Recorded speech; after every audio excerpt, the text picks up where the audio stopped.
Okay, somebody stopped by, and I stopped it. I guess I could have paused it, but now I know that. So, picking back up with horizontally launched projectiles, we figured out our time in the air. We used our height of our bridge, and we put it into this equation here.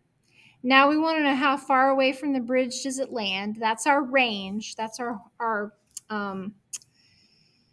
horizontal displacement. So here's our horizontally launched projectile, okay? And this is our range, is this distance here.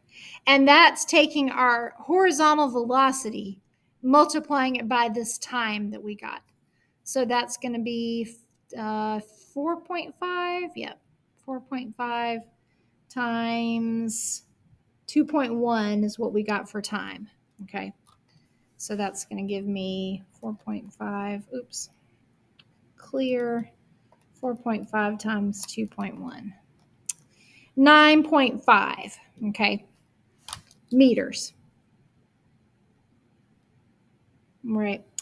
Final vertical velocity, to get that, we multiply our acceleration due to gravity times our time in the air, because we've been accelerating at 9.8 meters per second every second for all of that time. So here, that's going to be 9.8 times 2.1 gives me about, 20.6, I'll say, minus 20. And that's minus because it's in a negative direction, right? It's moving downward, meters per second. And then final horizontal velocity, this one does not change. Remember, this stays constant. So it starts off at 4.5. It's going to end at 4.5 meters per second because we don't have any force in the horizontal direction to change us. Okay, then we're going to draw some vectors for our projectile launched at an angle. So all my horizontal velocity vectors are going to look the same because, again, there's no force acting in that direction, so it's going to stay the same. Vertically, I'm slowing down as I go up because gravity is pulling on me. So I'm going to draw my arrows.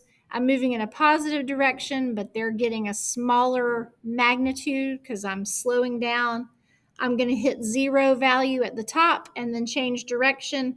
And now I'm going to be speeding up in a negative direction because now here velocity and acceleration are in the opposite direction of each other because acceleration is always pointing downward if we're a projectile.